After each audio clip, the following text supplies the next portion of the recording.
నమస్తే, నేను Anil Bommakani. Welcome to our channel MMTV channel.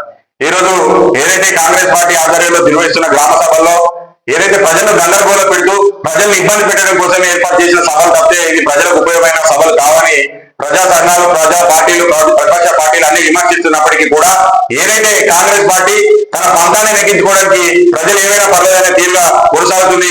అర్హులను గుర్తించడంలోనే విఫలమైన కాంగ్రెస్ పార్టీ ఏ అర్హతలను చూసి మరి నిన్నటి లిస్టులు చదివేదనే దానిపైన అర్హులందరికీ వెంటనే అన్ని రకాల లబ్ధి చేకూర్చాలని ఏదైతే నిన్న జోగపల్లి గ్రామ పంచాయతీలో జరిగిన ఆ ఇష్యూకు సంబంధించి అక్కడ తాజా మాజీ సర్పంచ్ అయినటువంటి మన పోలస సాయి కుమార్ గారు మన న్యూస్ కు రావడం జరిగింది. అక్కడ ఏం జరిగింది, ఎట్లా జరిగింది అనే దాని మీద పూర్తి విశ్లేషణతో మాట్లాడుకుందాం. సాయి కుమార్ గారు, అసలు మీరు ప్రజాపాలన పేరిట జరిగే ఈ గ్రామ సభలలో మన అధికారుల కాళ్ళు ఎందుకు మొక్కాల్సి వచ్చింది? నిన్న మా దూలపల్లి గ్రామంలో, మా గ్రామ పంచాయతీ పరిధిలో మా దూలపల్లి గ్రామంలో నిన్న ప్రజాపాలన అని గ్రామ సభ పెట్టినారు. ఆ సభకు ప్రజాప్రతినిధులుగా మేము మాజీ ప్రజాప్రతినిధులుగా ప్రశ్నించడానికి హాజరయ్యారు. గ్రామంలో జరిగిన అన్యాయాల గురించి ఈ రోజు మేము అర్హతల గురించి మాట్లాడదామని ఆ రోజు గ్రామ పంచాయతీ గురించి మేము వెళ్ళిపోయాము. గ్రామ పంచాయతీకి వచ్చిన రోజు గ్రామంలో జరిగిన అన్యాయాలకు అక్రమ లిస్ట్ వచ్చింది కాబట్టి ఆ లిస్ట్ లో ఉన్న పేర్లు సరిగ్గా లేవు కాబట్టి మేము ఆ లిస్ట్ ను ఇంకా ఆ లిస్ట్ కూడా చూడాలి. మళ్ళీ నిరుపేదల వాళ్ళ పేరు రాలేదు. చిన్న చిన్న ఉదాహరణకు మా దూలపల్లిలో గుంట భూమి లేకుండా, ఇల్లు ఇరవాటు లేకుండా నరసింహారెడ్డి గాని, ఆడపు మల్లయ్య గాని, కందుల రవి గాని, ఇంకా వగేరా ఇలాంటి ఎస్సీ కమ్యూనిటీలో ఇట్లా కుటుంబాలు కొన్ని ఉన్నాయి, బాధపడుతున్నాయి. వాళ్ళ తరఫున మేము ప్రశ్నించే గొంతుల మేము నిన్న గ్రామ పంచాయతీలో మేము అధికారులను నిలదీయడం జరిగింది. ఈ లిస్టు మీరు ఎవరు అవుట్ చేసిరు, ఎందుకు అవుట్ చేసిరు, ఎవరు చెప్పిన ఎవరి ప్రమేయం ఉంది ఈ లిస్ట్ లో అని మేము అడిగినాం. అడిగితే కొంతలేని సమాధానాలతో ఎంపీడో గారైనా ఇంకా అక్కడికి వచ్చిన అధికారులు కొంతలేని సమాధానాలతో మాకు చెప్పడం ద్వారా ఆచరిస్తూ నిన్న మేము గ్రామ సభలో మాట్లాడాం. మరి ఏదైతే నిన్న మరి మీరు కాలు మొక్కడానికి అసలు ప్రధాన ఉద్దేశం ఏమైంది? నిన్న కాలు మొక్కడానికి అంటే అక్కడ వచ్చిన లిస్ట్ లో ఎవరి కూడా కొంచెం పేదవాళ్ళు నాతో చెప్పుకోవడం జరిగింది. మేము అక్కడ సభగారి ఖర్చుతోనే నిరుపేదలటువంటి వాళ్ళు ఇల్లు జాగా ఏమి లేకుండా రెంటుకుంటున్న వాళ్ళు మమ్మల్ని అడగగానే ఆ బాధ మాకు మస్తు హృదయాన్ని తాకింది. ఎందుకంటే మాకు ఇన్ని సంవత్సరాలతో ఇల్లు లేదు, మాకు రాదా, ఇదే లాస్ట్ లిస్ట్ అటగా, ఇదే నటగా. మరి ఇక్కడ 50,000 నుంచి ₹1,00,000 డబ్బులు అడుగుతారు బిడ్డ, మాకైతే రాదు, వచ్చిన వాళ్ళకేమో వస్తున్నాయి, వాళ్ళు ఇచ్చిరా, మేము కూడా ఇస్తాం, మీరు కూడా మాట్లాడారు మా తరఫున అని ప్రశ్నించురని అడుగుతున్నాం. ప్రశ్నించడం అధికారులు దాన్ని దాటవేస్తూ మాకు సమాధానం చెప్పలేక మా వెళ్ళిపోయారు. మేము అప్పటికే కాలు కూడా మొక్కినా ఇందిరమ్మ కమిటీ ఇక్కడ ఉన్నది, అదే కమిటీని పిలిచి ఇక్కడ ఉన్న కమిటీ పేరు చెప్పండి, ఇక్కడ నిరుపేదలు మా ప్రజా సమక్షంలో, ఇక్కడ ఉన్న మా దూలపల్లి గ్రామ ప్రజా సమక్షంలో నిరుపేదలు ఎవరో ఆ ప్రజలే గుర్తిస్తారు అని సార్లు కాలు పట్టుకున్నా, ప్రాధాన్యపడ్డ ఎంపీడో కాలు పట్టుకున్నా, ఎంపీఓ కాలు పట్టుకున్నా, ఎంఆర్ఓ కాలు పట్టుకున్నా, ఏపీఓ కాలు పట్టు అందరు కాలు పట్టుకున్నా కూడా దాటవేసే ప్రశ్నతోని పోలీసు బందోబస్తు పెట్టుకొని మరి ఆ నుంచి వెళ్ళిపోవడం జరిగింది. మాకు 5,00,000 లిస్ట్ అని చెప్పడంతో సరే అప్పటి వారికి మేము వెళ్ళిపోయాక మేము సపరేట్గా ఉండి మళ్ళా చేసి. మరి అధికార పార్టీకి సంబంధించిన అధికార కాంగ్రెస్ పార్టీ మండల అధ్యక్షుడిగా ఉన్నటువంటి వ్యక్తి ఆయన సొంత యూట్యూబ్ ఛానల్లో గంగిరెద్దు లేశాలు ఎత్తారు, కాలు మొక్కితే స్మరులైతే మేము అధికారులకు వచ్చినాక మరి ఒక మహిళల్ని కించపరుస్తూ ఏదైతే పెట్టని తల్లి పెట్టకనే పాయ గాని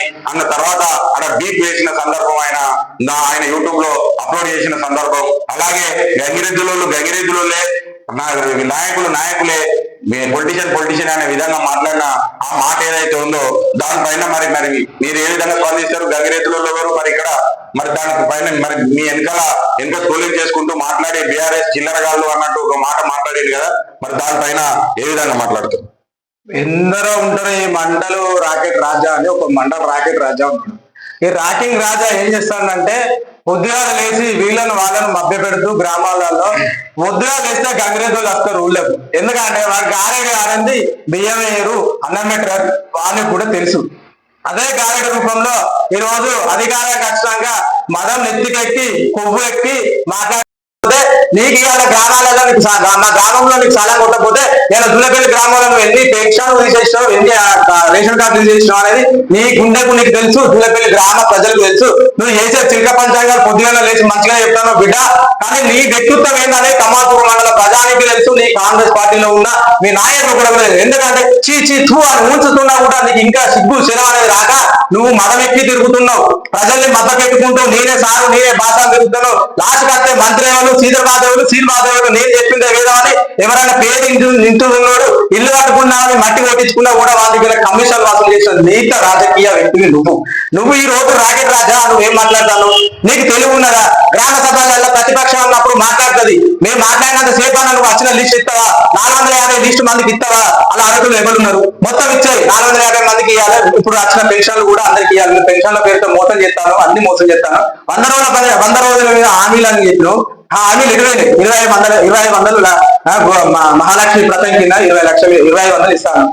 అవి ఎడవేని తేట తెల్లం అయిపోయిందని ఇలా కాంగ్రెస్ పొందబెట్టే ప్రయత్నం చేస్తారని నీ హోదాతో నీ తత్వం కోసం నువ్వు ఎదుగుదల కోసం జూలపల్లిలో ఉన్న చెరువులో మట్టి తీసి ఇవాళ లక్షల రూపాయలు 1 కోటి రూపాయలతో కుమ్మరించుకొని ఇలా మా ముద్రాజు బిడ్డలైనా గ్రామ ప్రజలైనా ఇవాళ తప్పుదోవ పట్టించి లోతు చేద్దామని చెరువు బొందలు గడ్డగా మార్చిన చెరువు నీళ్ళకి ఎవరన్నా నీళ్ళకు ఒక బర్రెల కాపరైనా గొర్రెల కాపరైనా పోయి అల్ల ఎవరైనా చనిపోయినప్పుడు తెలిస్తే నీకు బాధ ఎట్లుంటదని ఇలా మత్తడి ప్రాంతంలో నువ్వు చేసిన ఆ బొందల గడ్డ రేపు మత్తడి ఊరడానికి కూడా కారణం అవుతుంది. జూలపల్లి గ్రామ ప్రజలు నిన్ను చూస్తారు బిడ్డను అనుకుంటానా నేను గంగలెద్దులేసి వేస్తానా? నువ్వు రేపు పొద్దుగాల పోయి నేను ఇది చేస్తా అది చేస్తా మభ్య పెట్టుకుంటూ ఎన్ని రోజులు బతుకుతావు? నీ తోడు తిరిగే వాళ్ళకు నువ్వు ఏం చేస్తావో నువ్వు ఆత్మ విమర్శన చేసుకొని నువ్వు ప్రజలకు సమాధానం చెప్పు బిడ్డ. నువ్వేమో అనుకుంటున్నావు ఇక ముందు నీ ఆటలు సాగుతలేవని, నిన్ను ఎవరు నమ్ముతలేరని, నీ అలా ప్రజలలో మభ్య పెట్టుకుంటూ ఇంకెన్ని రోజులు తిరుగుతావు? నువ్వు చేసే పనులు ఏంటి? 2014 సర్పంచ్ గదే బీఆర్ఎస్ ప్రభుత్వం ఉన్నప్పుడు నువ్వు బీఆర్ఎస్ పార్టీలో ఉన్నప్పుడు అప్పుడు శ్రీధర్బాబును విమర్శించలేదా?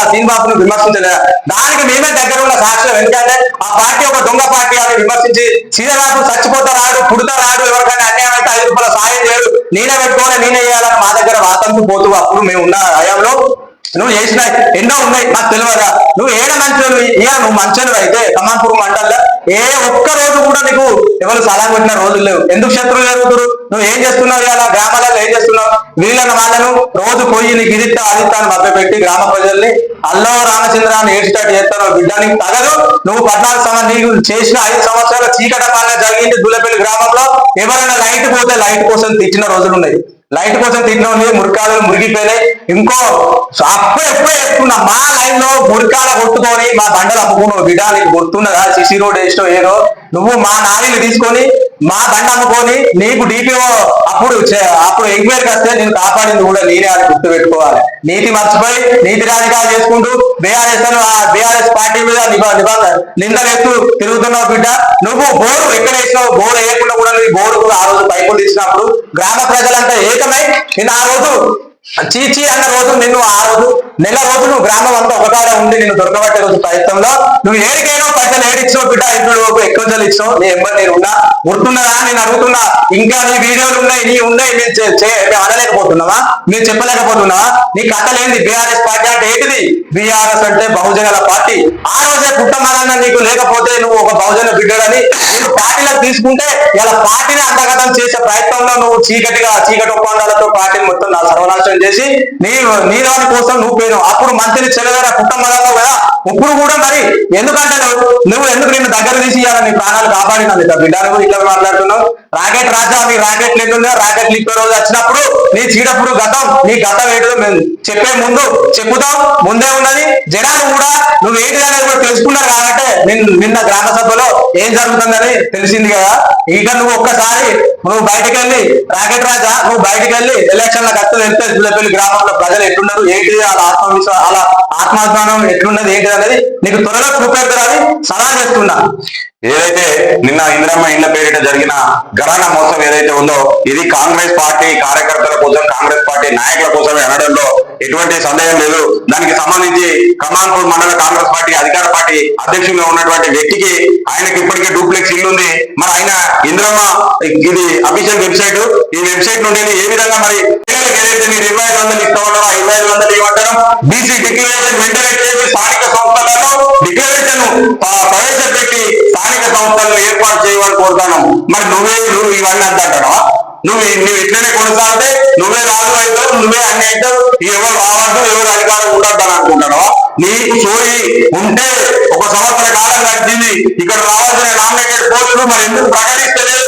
మా నామినేటెడ్ పోస్టులు ఇస్తే 1 సంవత్సర కాలం ఒక వర్గానికి ఇవ్వడానికి ఒక అధికారం వచ్చేది కదా, ఒక టర్మ్ అయిపోయేది కదా. అక్కడ మార్కెట్ కమిటీ అయితే ఇక్కడ దేవాలయ కమిటీ అయితే ఇక్కడ మా పార్టీ పదవులు అయితే అన్నిటికీ మేమందరం అవకాశం ఉన్నది కదా అని మాట్లాడే సోయి లేదు నీకు. ఆ రోజు శ్రీధర్బాబు తింటావు, సింబాబు తింటావు. 2014లో కుటుంబాలను గొప్పోడు అంటావు, నెత్తికెత్తుకుంటూ కిరికెట్ ఎత్తుకుంటూ నీ అవకాశానికి అప్పుడు చెరువుల మట్టి తవ్వుకొని పైసలు దాటుకోవడానికి ఆ పని చేస్తావు. మళ్ళీ 2018లో నీ బిల్లులు రావడం కోసం నేను కుటుంబాలకు అభిమాని అని చెప్పుకొని తిరుగుతావు. ఇవాళ మళ్ళా నీ వ్యక్తిత్వాన్ని డోలతనాన్ని బయట పెడుతూ నువ్వు ఏదైతే మాట్లాడుతున్నావు బిడ్డ, తస్మాత్ జాగ్రత్త. ప్రజలు అన్ని గమనిస్తున్నారు. ఎవరు చేసేవాళ్ళు, ఎవరు చేయని వాళ్ళు, ఎవరు మిమ్మల్ని మోసం చేస్తారు, ఎవరి దగ్గర అబద్ధాలు చెప్తారు అనేది మొత్తం గమనిస్తారు. నీకు రాబోయే రోజుల్లో నీకు తగిన గుణపాఠం ప్రజలే చెప్తారు. నీ వ్యక్తిత్వాన్ని మార్చుకో, నీ నోరు అదుపులో పెట్టుకో. నువ్వు ఏదైతే పాలసీ ప్రకారంగా నువ్వు రా, మేము ఏమడిగినవే ఈయన కదా మా మంత్రి ఎమ్మెల్యేగా ఉండి ఇప్పుడు శ్రీధర్ బాబు గారు కదా, అప్పుడు మేనిఫెస్టో కమిటీ చైర్మన్ గా ఉన్న దుద్దిల శ్రీధర్ బాబు గారు ఆ గ్యారెంటీలు హామీ ఇచ్చి ఆ గ్యారెంటీలు అమలు చేసే బాధ్యత నాది అని ఈ బుక్కులు రాసి ప్రచురించాడు. వాటిని అడుగుతాను, అది ఇవ్వకపోతే నువ్వు ఏదైతే 15,000 రైతు భరోసా అని 12,000 ఇస్తామన్నావు కాబట్టి ఆ 12,000 ఇస్తానన్నందుకు రైతులకు క్షమాపణ చెప్పమంటాను. 25,000 ఇద్దరు ఏవేది వాటి మహిళలకు క్షమాపణ చెప్పమంటాను. రైతు రుణమాఫీ పూర్తి స్థాయిలో రాలేదు కాబట్టి రైతులకు క్షమాపణ చెప్పమంటాను. పెన్షన్ ఇద్దలేదు వాటి వికలాంగులకు, ముసలి వృద్ధు తల్లులందరికీ క్షమాపణ చెప్పమంటారు. తప్పనే తప్పు చేసిన క్షమాపణ చెప్పాలని మా తప్ప, లేకపోతే నీకు ఆ క్షమాపణ చెప్పలేదు ఇష్టం లేకపోతే వెంటనే తక్షణమే అని అమలు చేయమంటారు. నేను అడిగింది నువ్వు చెప్పేది ఏంటి? ఏదో బస్ అద్దారా దీపం వద్ద బస్ అద్దా నువ్వు అంటున్నావా? అన్ని బంద్ చేస్తానంటున్నావు. మన 500 రూపాయల గ్యాస్ కావాలి అని చెప్పారు. ఇప్పటికి 2-3 నెలలు అవుతుందట, పైసలు పడతలేవట. ఇంత గెలుస్తావా? ఎవరంటారే 100 కాదు, మీరు చెప్పిన ప్రకారం 600 మంది లబ్ధిదారులే కాదు, ఇంకెవరైనా ఉంటే వాళ్ళకు కూడా వెంటనే తక్షణమే ఇతర మిగిలిమంటాను. రైతు భరోసా కావాల్సిన అన్నింటి వెంటనే తక్షణమే అమలు చేయమంటాను. లేకపోతే మీరు ఏదైతే ఇంద్రమ్మ ఆత్మీయ భరోసాకు ఏదైతే చెప్పిరో దానికి ఉపాధి హామీ కార్డు అనే పథకాన్ని ఎందుకు జోడించారు? దాన్ని నియమాలను తొలగించి ఎవరైతే గుంట భూమి లేదో అక్కడనే వెంటనే గుంట భూమి లేని వాళ్ళందరికీ గుర్తించమని చెప్పినాం. అది తప్ప మరి నీకే ఇప్పుడు ఇల్లు ఉన్నది కాబట్టి అన్ని ఇల్లు రాసుకున్నావు. నీకే రైతు భరోసా రాసుకో, నువ్వే అన్ని రాసుకో, రేషన్ కార్డు నీకే రాసుకో, చెరువు నువ్వే రాసుకో, రోడ్లు నువ్వే వేసుకో, ఇంకేమైనా కమిషన్లు నువ్వే తీసుకో. అందుకే కదా నిన్ను కమన్పూర్ పార్టీ నిన్ను బహిష్కరించింది. నువ్వు ఏదైతే నువ్వు ఏ పనైనా ఆ రోజు నువ్వు ఎన్నడూ అధికారంలో ఉన్నా విభజించి ఆ వ్యక్తుల మధ్య లొల్లులు పెట్టడం తప్పే నీకు సామరస్యంగా కొనసాగే నైతికత లేదు. ఎవరైనా ప్రశ్నిస్తే వాళ్ళ మీద దొంగ కేసులు పెట్టుడు, లేకపోతే అధికారాలను అడ్డం పెట్టుకొని నడుతుడు. నీ అధికారం ఎన్నో కొనసాగుతుంది. 5 సంవత్సరాలకు ఒకసారి అధికార మార్పిడి జరుగుతుంది బిడ్డ. నువ్వు ఏదైతే అరాచకత్వంతో అన్యాయం కొనసాగిస్తున్నావో దాన్ని వచ్చిన ప్రభుత్వాలు కొనసాగితే నిజమైన కార్యకర్తకు అన్యాయం జరుగుతుంది. నువ్వు ఏమిటికి నీ పద్ధతి మార్చుకోకపోతే తస్మాత్ జాగ్రత్త. నువ్వు ఏదైతే గంగెతులని ఇష్టం ఉన్నట్టుగా మాట్లాడిన మాటలు వెంటనే ఉపసంహరించుకొని ధైర్యంగా క్షమాపణ చెప్పకపోతే వారందరినీ తీసుకొని మీ ఇంటి ముట్టడికి వస్తాం అని తెలియజేస్తూ ఇంతటితో ఈ చిల్లర మండల మాటలు మానేసి నీకు అధికారం వచ్చిన ప్రజల కోసం నువ్వు ఏ విధంగా పనిచేస్తావు, నువ్వున్న ఊరు కోసం, నిన్ను ఎన్నుకున్న ప్రజల కోసం నీ సార్ ఆశీస్సులు తీసుకొని 100కు 200 తీసుకురా. మేము అధికారంలో ఉన్నప్పుడు 200 తెస్తే నువ్వు 400 తీసుకురావా? నేను ఎవడన్నాడు? ప్రజలకు అభివృద్ధి చేయాలని అడుగుతాను. సేవ చేసే కార్యక్రమాలు రూపకల్పన చేయి తప్పితే నీ ఇష్టానుసారంగా మాట్లాడొద్దని వెంటనే నువ్వు ఎవరైతే గంగిరెద్దులను బీసీలను కించపరిచే విధంగా మాట్లాడిన మాటలు వెంటనే ఉపసంహరించుకోవాలని కోరుకుంటూ నేను మీ అనిల్ బొమ్మగాని.